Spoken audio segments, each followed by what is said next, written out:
Yay! So we're live now. Yeah. Hello, everybody. My name is Vlad. I'm from Kausei Show, and this weekend, a very special event is happening. It's called Startup Weekend, actually. Startup Weekend Moldova, and not only Moldova, because this year Startup Weekend is an online event. Hello, Yes. everybody. My name is Vlad. I'm from Kausei Show, and this Mary, weekend, please put yourself on the mute. I can hear happening. myself. Thank you. No, just mute. Yeah. So this is a pre-event, which means we'll make an introduction to what will happen next couple of days. We'll try to analyze what are the verticals participants can chase, and what can be done actually to help our country, not maybe our country, to overpass this virus crisis. So here I have a couple of very interesting people. First of all, Tatiana. Hi, Tatiana. Hi, everyone. Hello. Now you can see us. Mary. Hello. Say hi. And Christian. Hi. Yes, hello, everybody. So Tatiana will facilitate Startup Weekend Moldova this weekend. Yeah, Mary is one of the organizers. I assume that you everybody already know her. And Christian is, as far as I know, one of the participants, right, Christian? Right. Yes. What do you do? I am preparing and I am motivated to the event start earlier and just start working. Wow, that's cool. We're gonna get back and ask you about your idea, but first, I think we should discuss the whole situation on how the IT is changing. What can we do, and what can we build this weekend? Actually, Tatiana. Yep. Hey, you're on mute. I'm here. Yeah, let's I think let's go on verticals, and let's start with the super obvious thing, medicine. Yes, just talk a bit about it, about the most critical problems. Sure. I'm just wondering if I change the tab, you still see me, right? Yes. That's wonderful. Think so.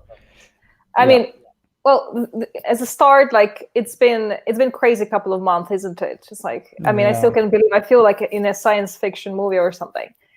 But I mean, it's still kind of this, every time of crisis has lots of opportunities, and so it has lots of opportunities for development and for improvement. And this weekend, indeed, is going to be one of the very special ones. First of all, Startup Weekend going to be completely online, and that's quite an experience in itself. I don't know how it's going to be, but no, I know it's going to be awesome.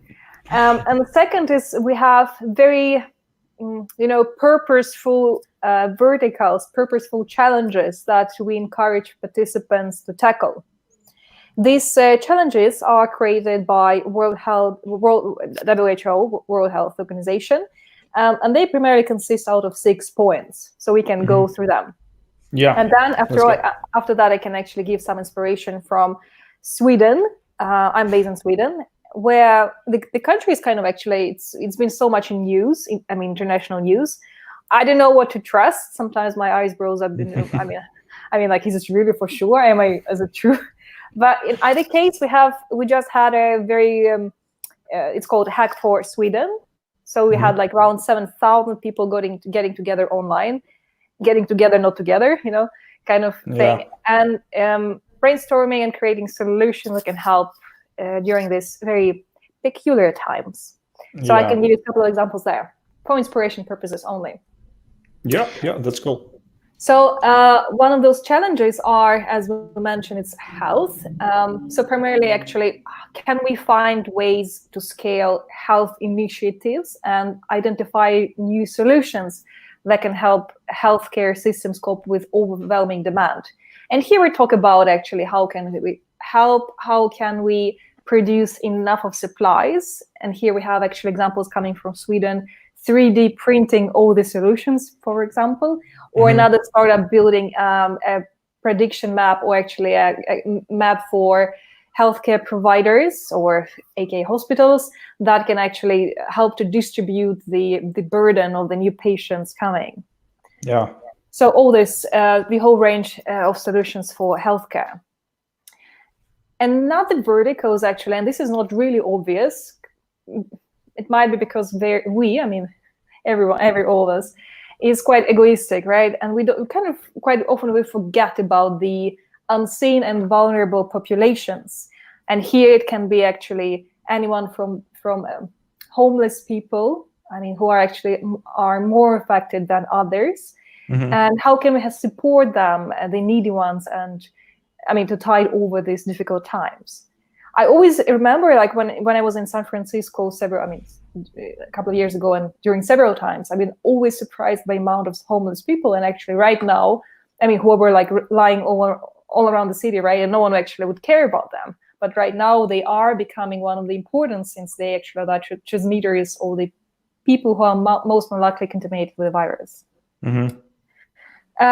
Next one is if we go away from the health perspective and going to the other areas that are very much affected by businesses, our actual businesses, small and medium enterprises, and actually what we can do to help them staying afloat.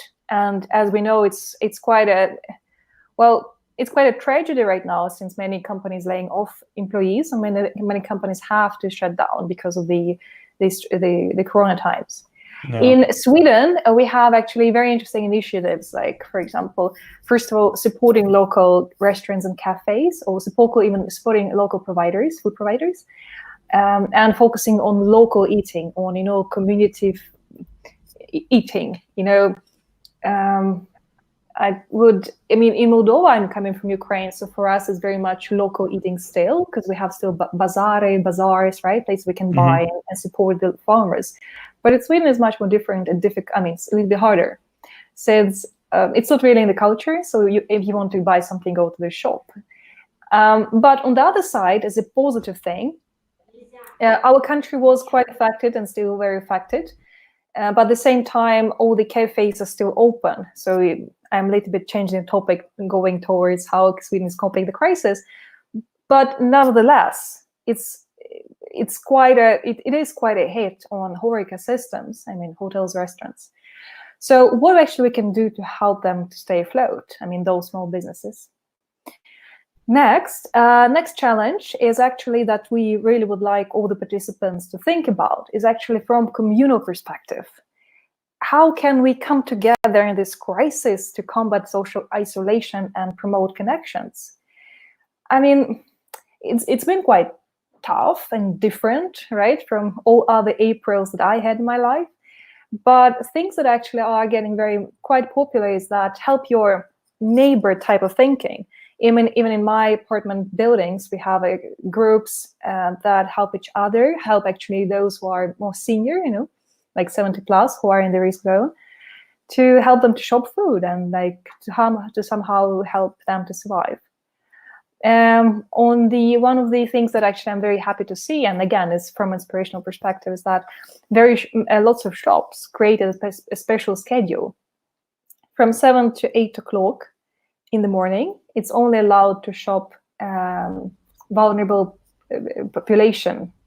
We talk about seniors, we talk about pregnant women, those who have some sort of immune deficiencies. So again, thinking about applications or successful solutions from Sweden. One of those was actually helping healthcare providers with the private data. I'm sharing my own data with my commune, with my district, right, and with my healthcare provider here. And that actually, it kind of helps to track, helps to understand actually how sick people are. Another one actually we're quite interested is that we could actually put or submit the data that I've been contacted with, or I was in contact with a person who might be who had been actually somehow contaminated with the virus or sick. Simple as that. And then actually to help others to react based on this information. Mm-hmm. But and not to take too much time. Last but not least, one of the things that would be nice to think about and look for solutions around is surprisingly entertainment. I mean, how to stay mentally sane, and what are actually alternatives to traditional forms of entertainment that can actually help us to go out of this quarantine with an upgraded skill set, or actually with a safe and healthy. I mean, here again, I have no clue what it can be, but you're coming tomorrow for Startup Weekend, so it's a task for you to think about that. And very last, is actually education. It's not a secret. Our educational system was not ready at all around, when everything moved online, right? And we have so much problems with these online tools. So what solutions can we think about for teachers and students to have lessons effectively, maybe interactively? Is it VR, or is it some sort of more interactive tools of learnings? Who knows? But in either case, when coming tomorrow or when thinking about Corona, think broadly, think from different perspectives. And it's good to have, I think, different hats. I'm not just a regular person looking or having this job, but what actually the person coming from this background, this professional background, what they need. So, be brave, be creative. And tomorrow and during the weekend, those who are joining, I see quite some people joining the stream. Well, try to have fun. Cool. I'm actually going to comment on some of these verticals because a couple of them are already implemented in Moldova. For example, there is an initiative called Go Online. They have a goal to support local businesses, small businesses, usually somehow related to groceries, probably not only. And this is about helping them to build maybe a simple e-commerce platform to be able to sell something at least. All this stuff, because these bazaars you mentioned now are closed here in Chisinau as well. So people who are making money from selling tomatoes, they're not able to do this now yet. And another initiative, is called Viziere MD, which is basically about producing these plastic face shields for medical workers, and not only because I heard that border police contacted them and asked for a couple of thousand of shields, and someone else, I don't remember who, but they already produced, I think, more than 50,000 of these shields, which is great. They're distributing them for free, so this is actually working. There is a need, definitely. And the third initiative I know about is this local help each other community. So there is an organization. They help to find volunteers and people in need. So basically, they got connected to the hotline, and they have these calls redirected to this group of activists, so they can contact directly the people in need and help them. So this is kind of cool, and I think if you want to build something related to that, so basically better go and help them already, because it's already working. Don't waste your time, and consolidate effort on the things you know will help. Let's add to this discussion Christian and ask him what he's going to build, actually. Hi, Christian. Well, I'm a designer. That means that I'm supposed to make an idea and to make a design, but from this design, the idea can evolve and evolve faster and can reach as many people as possible. And my duty as a designer is to make a product, to present the main idea, the main project, and to make people to join it, to be creative, and in the same way to make people to join this idea, this movement. Yeah, I see. Well, what's your idea about? Well, I said I don't have an idea. I'm a designer. I'm supposed to make the idea to look good and to reach as many people as possible. Come on, designers also have ideas. Don't be too hard for yourself. At least you have something in mind, right? Well, yes, but well, you see, these ideas are don't so evolved, not so big that can be named ideas. It's like kind of a subtopic. For instance, I had once like to make like person to stay at home as much as possible, and if they stay at home, they can have something from the government, like sum of money. Or I have another idea to make people to do sports in the quarantine. And when they do sports in the quarantine, they're gonna have healthier, first of all. And yeah, just like some ideas to make people to enjoy it, and in the same way to make them healthier in this time of need. Yeah, right, and help to prepare for the next beach season, right? Come on, this is important. Don't rush, you have a lot of time till the 2021. One thing actually I remember to mention, I was really like, I was stuck. I mean, again, super cool. I don't know whether it works, but one of the startups, they created an AI-powered tool that helps people potentially contaminated with the virus to cough to your application, mobile app, and the app helps you to tell you like whether you're sick or not. It's like, I mean, we can't really prove, okay, I don't really have data how good the application is, but again, taking into account the fact that the healthcare system is quite busy right now, right? It's good. Yeah. It's good to have something like that. Because I mean, I don't know how about you guys, but I have so many people around me. It's like, I am sick with corona already. Like people go crazy. It's like so much info, so much of this kind of, corona thing. But that's actually a problem because the medical system gets overwhelmed, by these people who think they might have coronavirus, and this idea about coughing into your phone and getting a result analyzed, it's kind of crazy, but it may work because.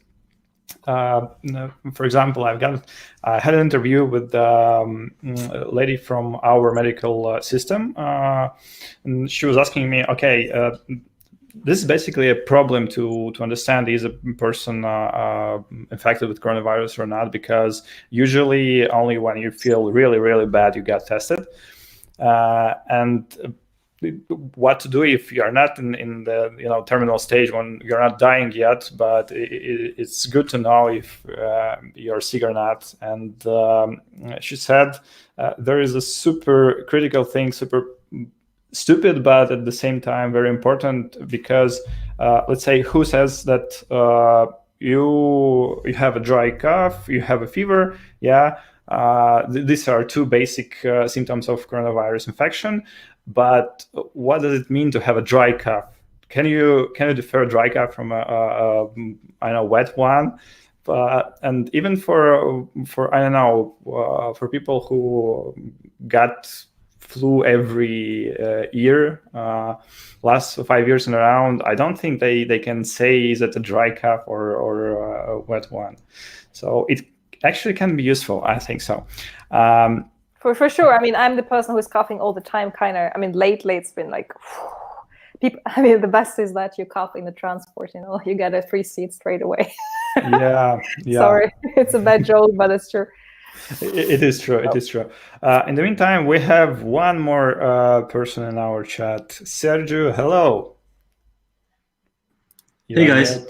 Yeah. Tell us, please, about your experience with the Indian startup hackathon. So I've been a mentor in India's largest online hackathon. That's a hackathon with 300 participants, as in 300 participant teams, and each of them having like 5-6 members on a team on average. You can imagine the numbers. So yeah, it's been thrilling to see so many people joining the movement, joining their forces to work remotely on different projects. Some of them even hardware projects. It was crazy. I loved to see so many ideas, so many creative people, and yeah. What can I say? It's been a blast being a mentor at that event, and hopefully that experience of mine from that event will help both organizing this, co-organizing this event, and providing better help to the participants. Yeah, cool.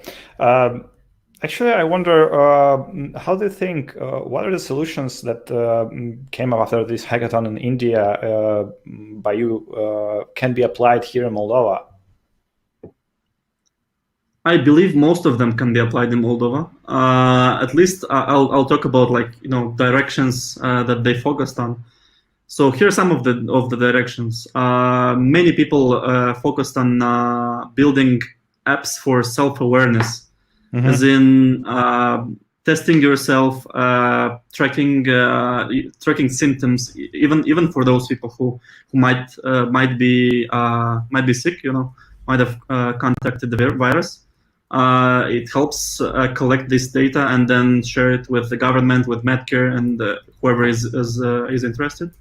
And also, many teams focused on trying to find connections between people who potentially got the virus with other people, and then kind of notifying the other people that they might be in the zone of risk. I know this was one of the first measures implemented from the South Korean side. That was a really smart idea. Some other ideas were, for example, as many of European countries already have this thing implemented. When the government or any governmental authority issues some kind of permits for people to get out during lockdown, and that permit kind of authorizes you with a certain time frame when you can go out and do some groceries and other stuff. They've done that. Also, they focused some have focused on ticketing for different things. For example, public transportation, electronic ticketing. Some of them have focused on entertainment, as Tatiana mentioned, building apps, games for like socializing, for keeping mental health at a good level, so we don't get out of our minds staying at home all this time. What else? I've been shocked seeing several robots being built during that 48 hours during that hackathon, and also a large amount of people have worked on implementing some kind of masks and face shields. Also, I remember one of the top 30 teams was implementing designs for 3D printing that would use much less material, and for printing face things like the skeletons or for face shields or any other thing that is useful during this pandemic that can be 3D printed. And so they were auditing the designs of the existing designs, and they were improving them in terms of making them use less material. So that also makes less time to print, so they can print more things, more items in less time. That's what comes from the top of my mind. But be creative.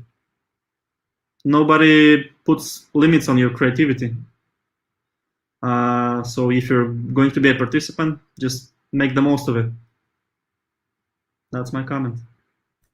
Yeah, thank you, Sergio. Actually, yeah, be creative and try to validate these things, validate your ideas, because the creativity is good, but if your idea is not applicable and the solution is the one nobody wants, nobody needs, then Sure thing. there is probably no sense to do it.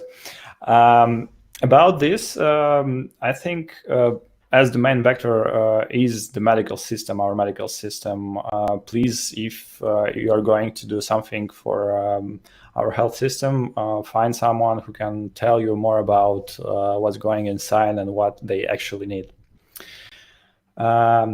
One interesting thing that happened last week, I think, this first in history collaboration between Google and Apple, as the holders of two major mobile platforms, iOS and Android.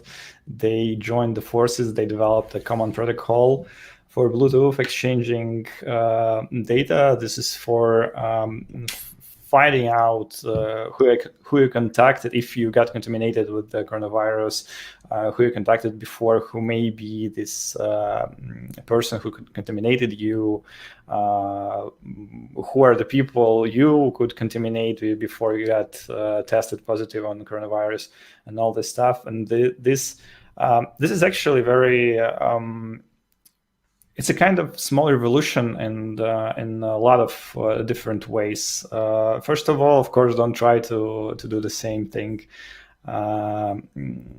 again, because Google and Apple already did that, and I don't think we can compete with them, and it's working.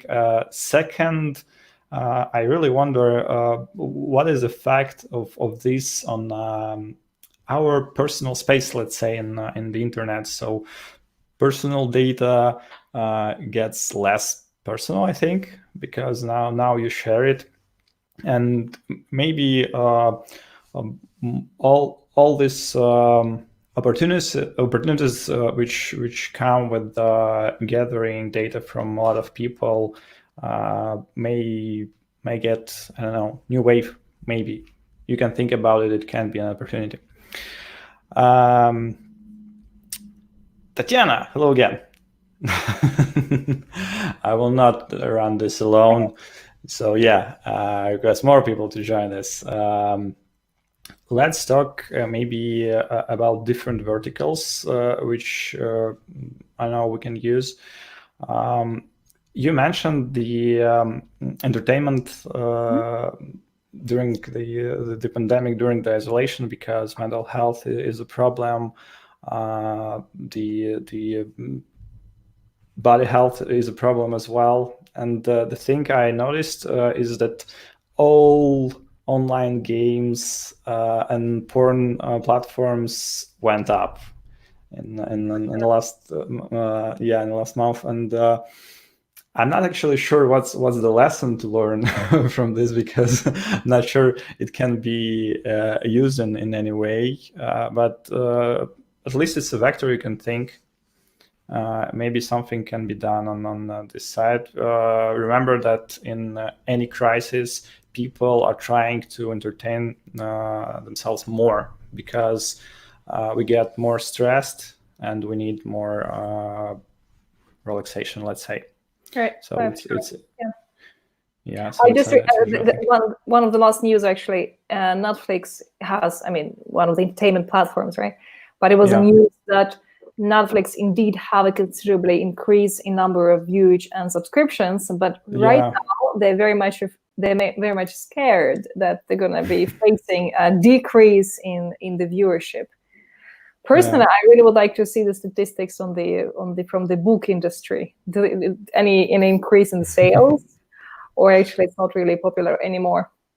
I mean, I know that a lot of providers gaming companies are giving like free credits for people, like to somehow support and keep mentally alive and safe and sane. I mean, as for the rest, I mean, good. Well, it's in the verge of entertainment as well as physical training. A lot of trainers are providing free lessons. I mean, free trainings for anyone who would like to join. Personally, I'm actually doing yoga online 3 times per week, and it works marvelously. So, I mean, here it's again like but what can be opportunity here, right? I mean, doing something, you don't really need to be in the same room, but it's good to be able for the trainer, for the person, for the teacher to be able to correct you. So here I think it's quite interesting, the combination of IoT and as well as whatever tech you're going to choose. But I have a friend of mine is actually developing a company that with the sensors tracking the muscles of the body and which muscles actually are the most engaged. So it's quite, again, I'm very excited to see the future development. As for the entertainment, actually, I mean, I'm a guilty one, right? I'm go for Netflix, kind of. So sorry. Although, I mean, like, I just recently discovered we all are, Tanya. fantastic TV series called Casa de Papel. You know, about the robbery of the bank, a Spanish one. I mean, like, I would never think that I'm gonna be to this, to this extent, and it's like the border, or like I was watching Spanish TV series, four seasons. I mean, it's like, okay, I have an excuse. It's Corona time. Yeah. But again, it's quite interesting. Sorry for my just last remark. Even though, I mean, different countries tackle it differently, right? But I see how actually respectful people are of your personal space. I mean, I still see quite a lot of crowds outside jogging. I mean, the weather is nice. I mean, like, finally it's kind of spring and we have bright sun outside. So I see people jogging like with 2 meters between each other in a group, like, like a little train of joggers. I mean, it's quite popular here in Sweden to have this community jogging sessions. I mean, again, I see a change of people's behavior, right? I mean, people start thinking about others more, than before. It's, I think it's quite positive, actually. Yeah. We mentioned some changes in the economy that already happened because of coronavirus, because obviously we're staying home and our behavior has changed already. But there is a very important question in this context. Will this last after the coronavirus crisis? Some of our behavioral patterns has changed, but not all of them. And these that changed, will they come back to normal after the coronavirus will go?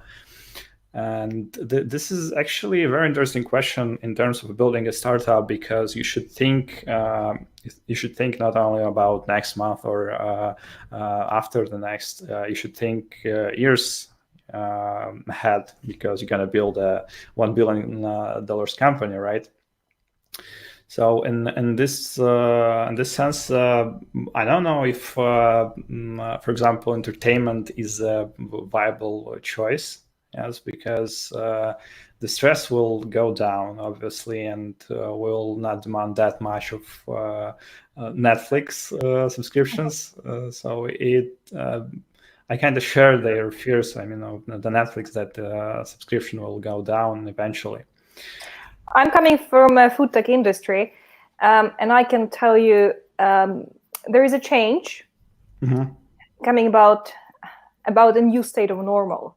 I'm a big proponent. I love Nassim Taleb's book called Anti-Fragile, and actually I was primarily reading it before the pandemic started, and I was thinking, like, yes, I mean, it's not about getting prepared for a new wave of anything, but it's more, or it can't actually be prepared, right? We don't know when the next wave of tsunami is going to hit, or a new hurricane, or whatever. And coming actually from Ukraine last summer, in my home country, home place, Kiev, we had hurricane. Like, it's like it's never happened before. So the whole thing is about how actually we can create our society, our systems, and our body health. I mean, health-wise, resilient. So actually, resilient is the key word. And speaking about, like, recent example is that Saudi Arabia, I mean, they also have corona crisis there, and they are investing billions, literally billions of dollars into local farming. I mean, this hydroponic, aeroponic technologies. Yeah. And it's about actually, I mean, and actually here's I see a shift from just sustainability thinking perspective. I mean, and the whole Nordics is around with this sustainability flag all the time, But here's like why we actually need it. And Corona was still a very good reason actually to think future and to rethink the food systems in particular.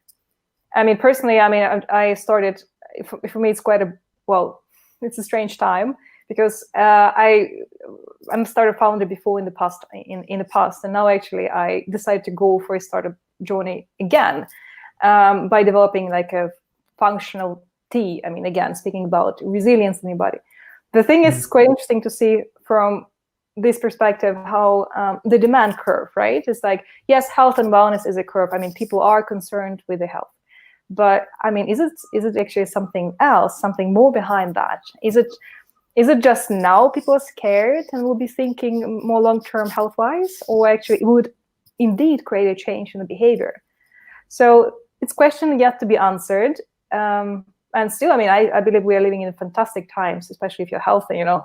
So, I mean, that's a bad joke. No bad joke. Yeah. Actually, everybody's suffering. So, I just like to mention some things I prepared before doing my analysis of what's happening now. And the strange thing I noticed about e-commerce, it's not going up. Everybody was waiting for this to just boom, and it's not working. Yeah, and some people explain it with the thing that people just don't buy online that much because they basically don't have money to spend. Yes, and the second thing was about that online we're not able to try think, we're not able to understand, do we need this or do we need something different, and because usually how this is happening, you are going to a normal store, you are trying a thing, you decide to buy it, and you look for a cheaper offer, right, and you buy it online usually. And this is not working now because you don't have possibility to try it, to touch it, to understand how it's working, how does it feel, and all this stuff. So this is one thing a lot of people mention about e-commerce. It's an opportunity to make e-commerce more, I don't know how to say it, more fillable, more understandable, so that to look for ways to explain better what is this product about, and how does it feel.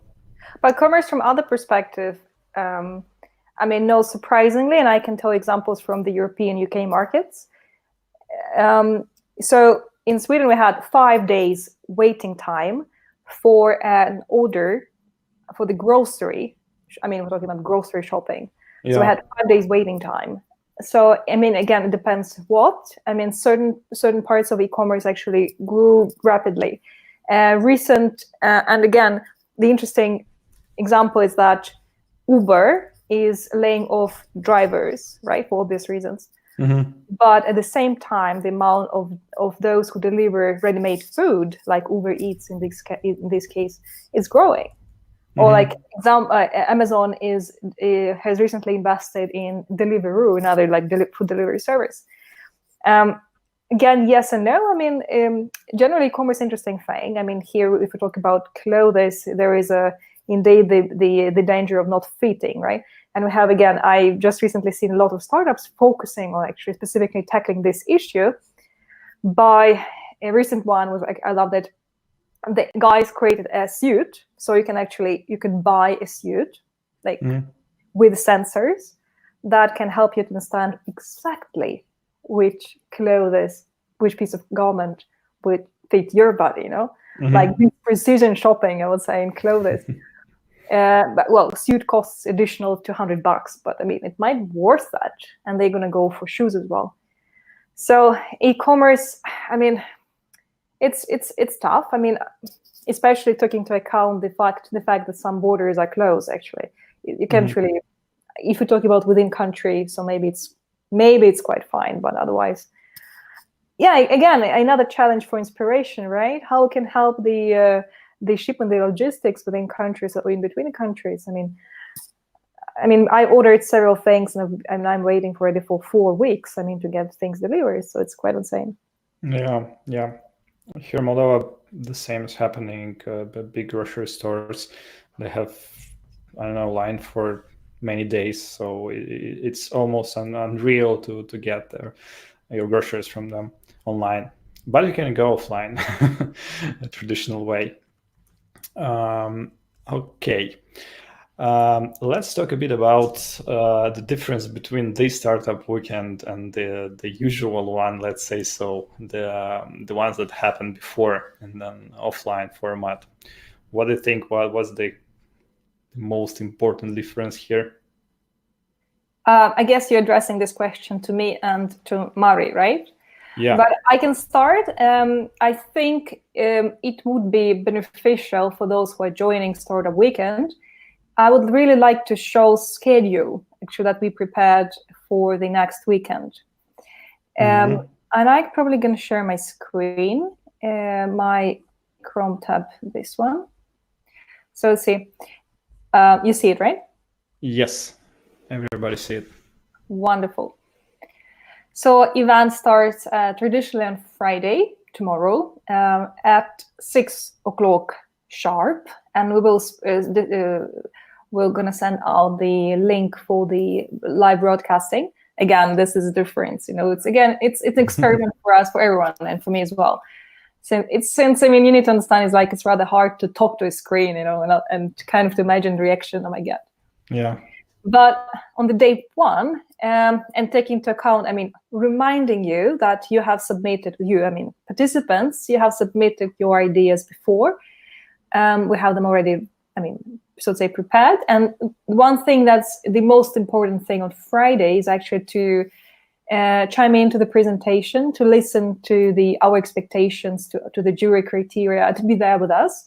And then you can start forming teams as usual. So nothing special in this part, except for everything is going to be done online via our online tool called Discord.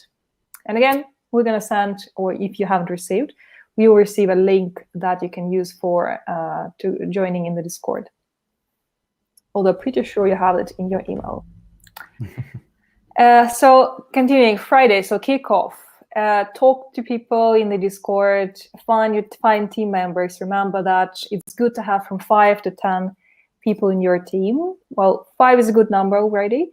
Share your ideas, discuss your ideas. There are going to be channels in the Discord where you can say, "Hey guys, I don't have team.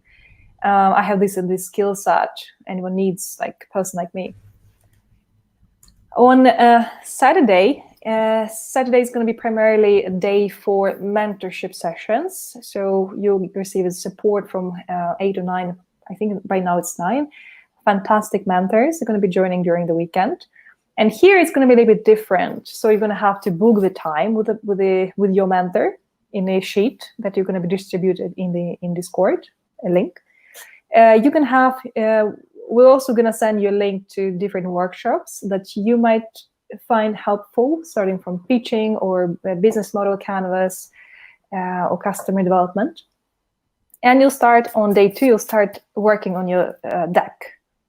Final pitch deck. But one thing you need to remember that Startup Weekend is all about validation, right? It's easy to fall in love with the idea, but it's also very important to talk to your potential customers and to validate all the assumptions that you might have. Here's one thing is different is that we're going to have checkpoints. So primarily a couple of minutes of your time at 10 a.m. and 5 p.m. where you share the progress around the idea. It's really short. It's for us, organizers, facilitators, to understand actually where you're heading and perhaps to find, to help you primarily to get where you're heading quick and faster. On day 3, this is the final pitching day. This is usually, when you feel the thrill for pitching. So again, for obvious reasons, that's why you're going to primarily focus on finalizing your demos, finalizing your presentation decks. And here's quite an important thing. Again, except for checkpoint at 10 a.m., we will ask all of you to record your presentation during those three minutes. You have 3 minutes for the presentation. So we ask you to record it and send us by 2 p.m. So that's needed for several reasons.